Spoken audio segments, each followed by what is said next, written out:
Exercise set 3.1. In problems question number 11 to 15, use the mean value theorem to show that sine of x minus sine of y modulus is less or equals to x minus y mod for any real numbers x and y. For these questions from 11, 12, 13, 14 and 15, we have to use the mean value theorem. That is given, you know that we discussed in exercise 3.1 part 1 that what exactly the mean value theorem is.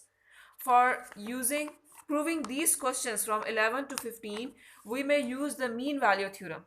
That mean value theorem is, let a function f be continuous on closed interval ab.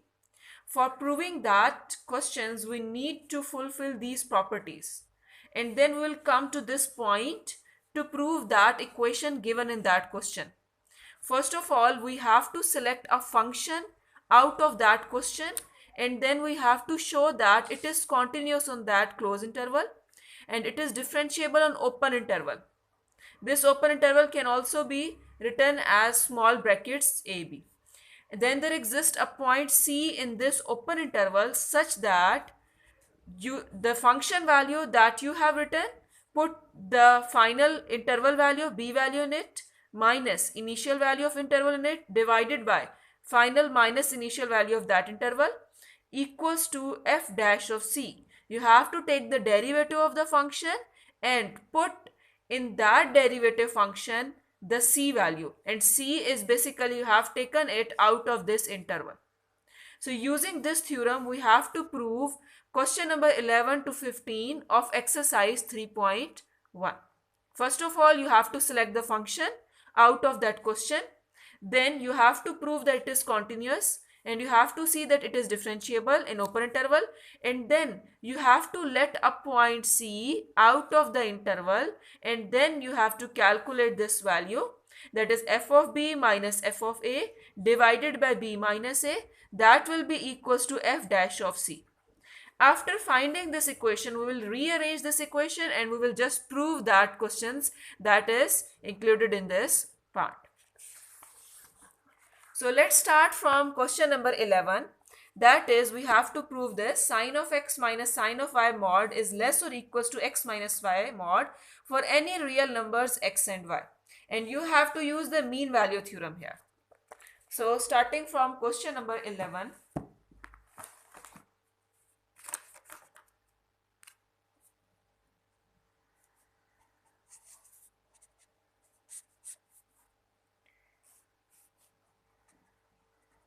We have to prove mod of sine of x minus sine of y is less or equals to x minus y mod. For that purpose, first of all, you have to select your function. You see, you have sine of x and sine of y here.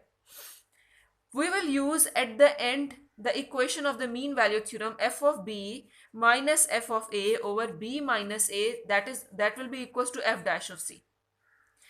You can see, observe from here, f of b minus f of a. This is basically your function, f of x.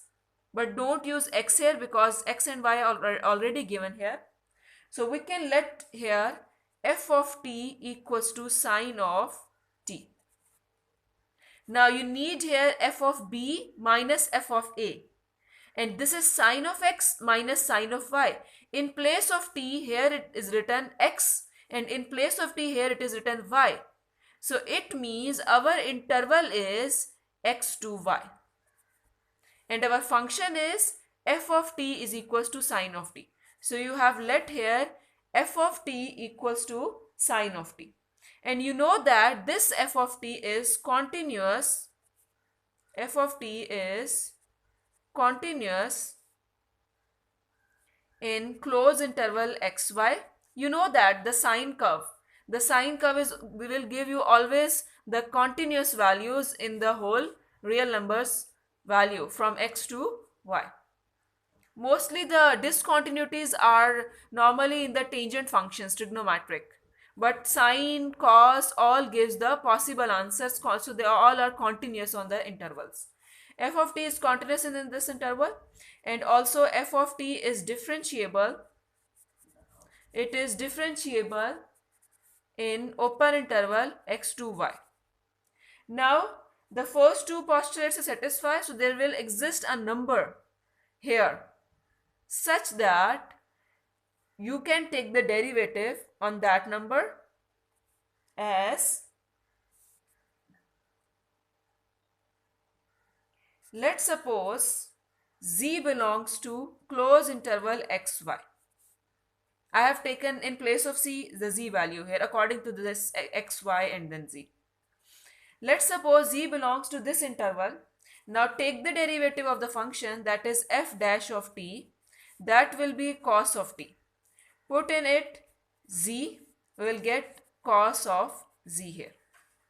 Now use this formula, because all these postulates are satisfied. Use this formula of mean value theorem, f of b minus f of a.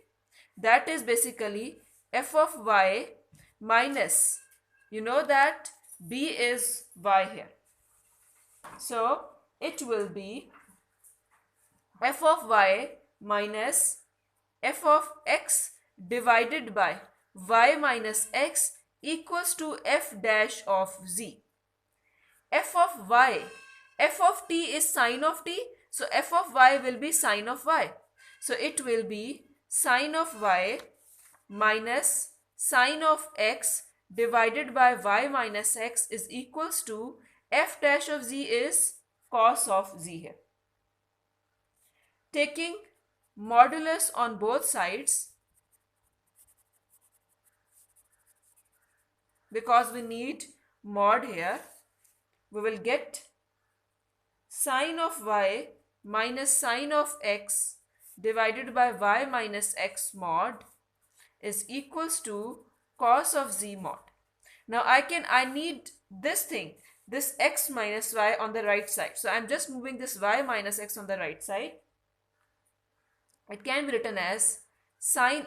This thing can also be written as, due to this mod sign, we can just take the minus sign common. Because this is a property of modulus, we can just skip this minus sign by taking it common. It will become sine x minus sine of y, because I need here sine of x minus sine of y. So sine of x minus sine of y modulus divided by x minus y modulus is equals to cos of z mod.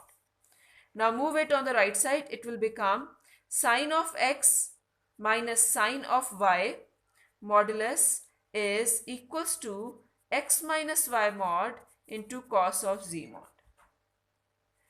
We know that we can write this cos of z mod. We know that this cos of z mod is always less or equals to 1. Because always the cos and the sine functions, their range is equal or less than 1. So we can just replace it with less or equals to 1. So it will become sine of x minus sine of y mod is less or equals to x minus y mod. So our question number 11 is proved here. It was the same thing as this in question.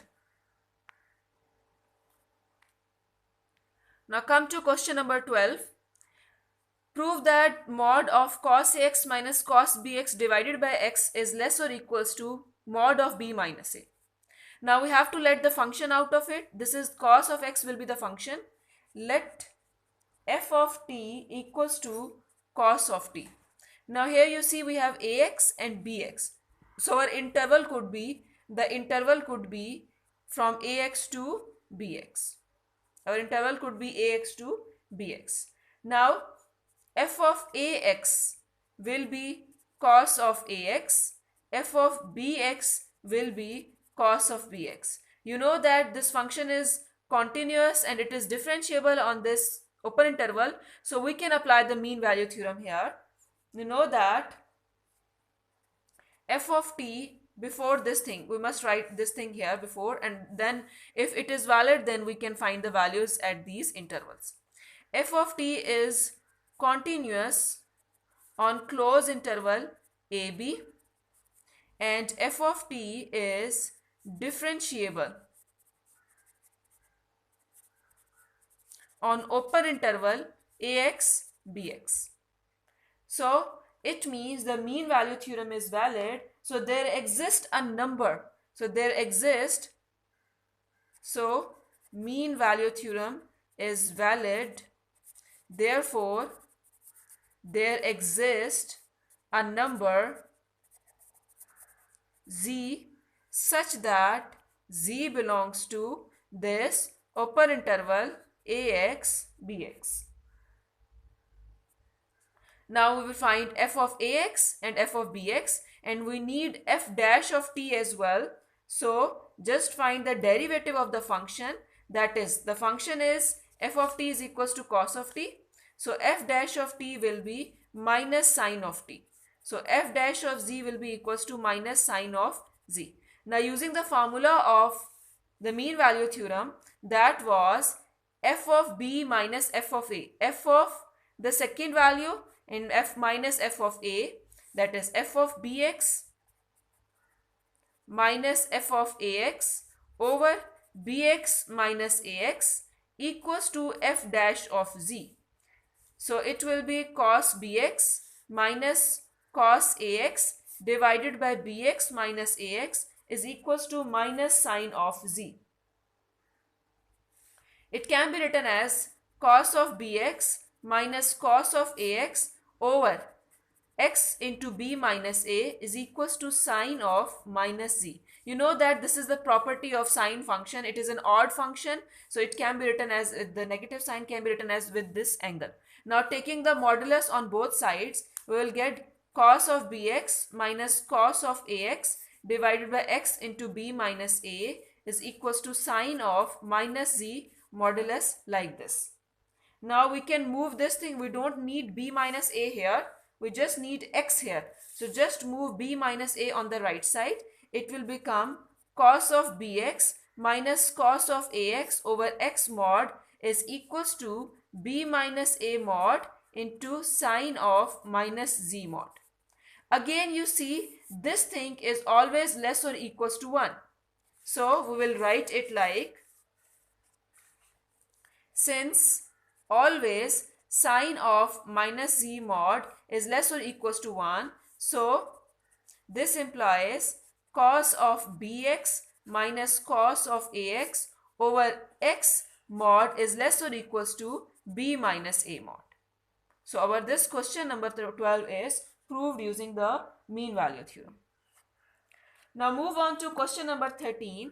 In question number 13, we have to show that tangent x plus tangent y mod is greater or equals to x plus y mod for all real numbers x and y in the interval. For all the real numbers, x and y in the interval minus pi by 2 to pi by 2. Because tangent x shows some discontinuities at 90-degree angle, that is why the 90 is not included, and they just restricted its domain. They have restricted its domain because the tangent x becomes sometimes discontinuous at some values. So now just we need to prove it using the mean value theorem. For that purpose, you have to let the function, let f of t is equals to tangent t. Now the tangent t is continuous. F of t is continuous on, now this is the greater or equals to sign, and you see here we have negative. It is starting from the negative value to the positive value. So we need to just select, some interval here, just this kind, just like of this kind. So f of t is continuous on minus x to y. I have taken an interval just like this, negative to positive. So I have f of t is continuous on negative x to negative y, that is contained in this open interval, not outside this open interval, because it is restricted here that for all real numbers x and y in this interval. So we have to let an interval that is contained in this given interval. This is continuous in this, within this interval. Also, f of t is differentiable on open interval minus x to y that is contained again in this given interval. So there exists a number z belonging to this open interval such that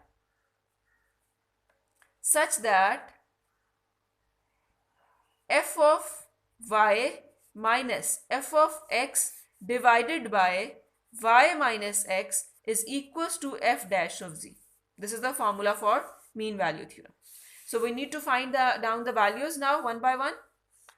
This is another approach. You can solve this question by writing it like in this form, or you can also solve it like directly like this form, like in these wordings, and let z belongs to this, then find the derivative, put the value in the derivative, and then use the formula. You can just do it in this manner, or you can also do it in this manner. So it's up to you. So now f of y, f of t is tangent t, so f of y will be tangent y minus tangent x divided by y minus x. Now we need the value of f dash of z here. We know that our f of t was tangent t. We need the derivative. F dash of t is secant square of t. So f dash of z will be secant square of z here. So it will be secant square of z here. Now apply the modulus sign on both sides. Tangent y minus tangent x over y minus x. You can apply the mod sign on the whole fraction, or you can separately write with the numerator and the denominator. This will be equals to secant square of z mod.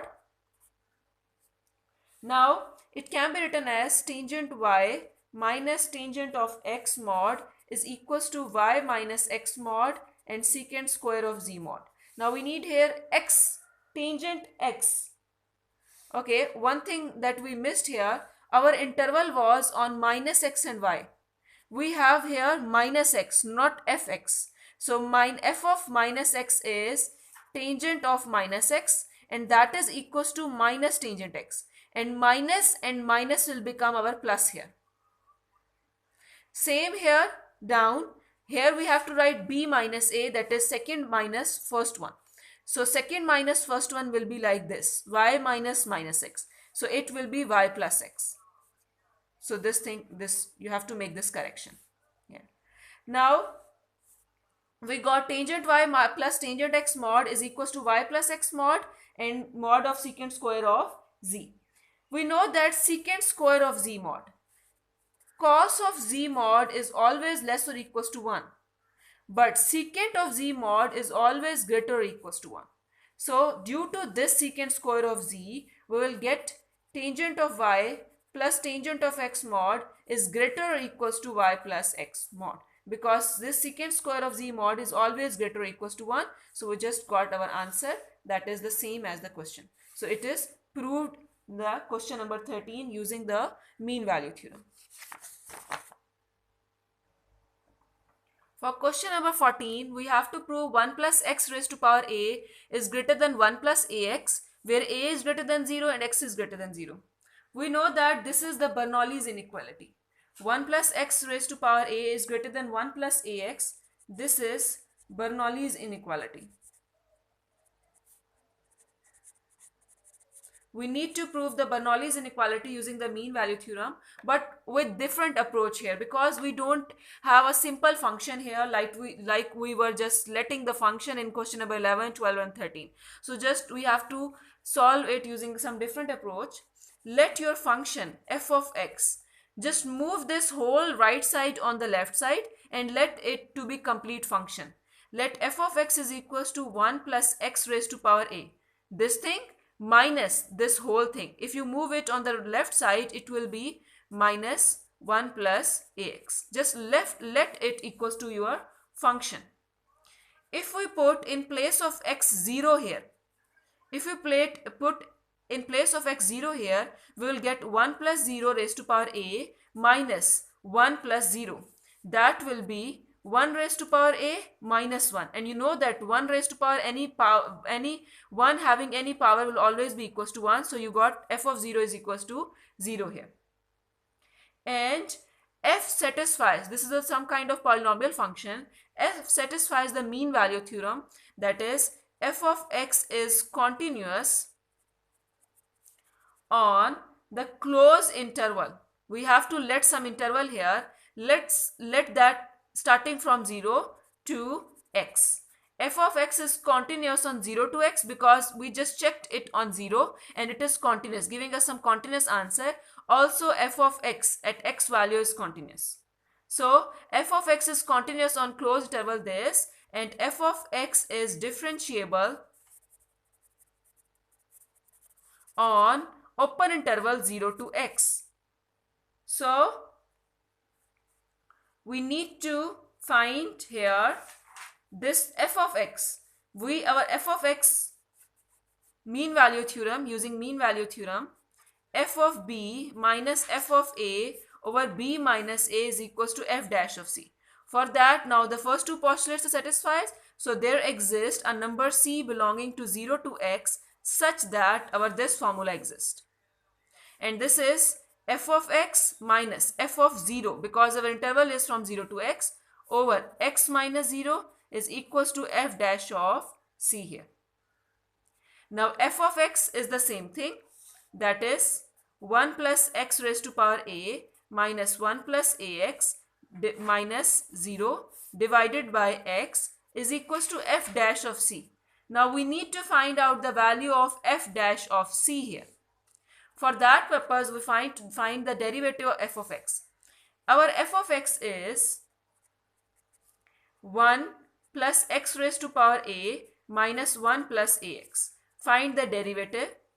Power down, power minus 1, and without power derivative will be 1.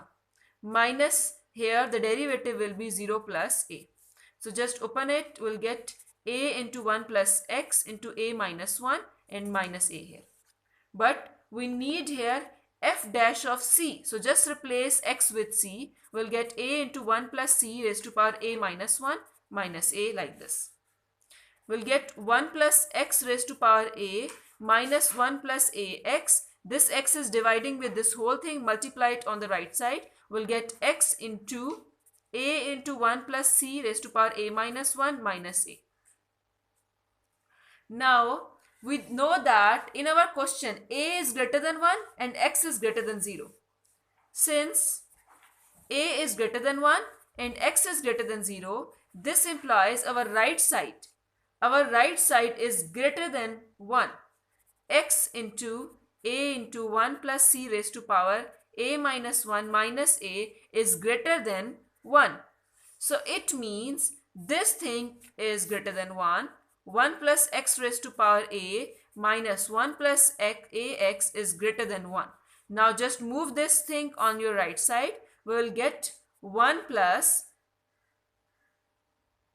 this is greater than 1.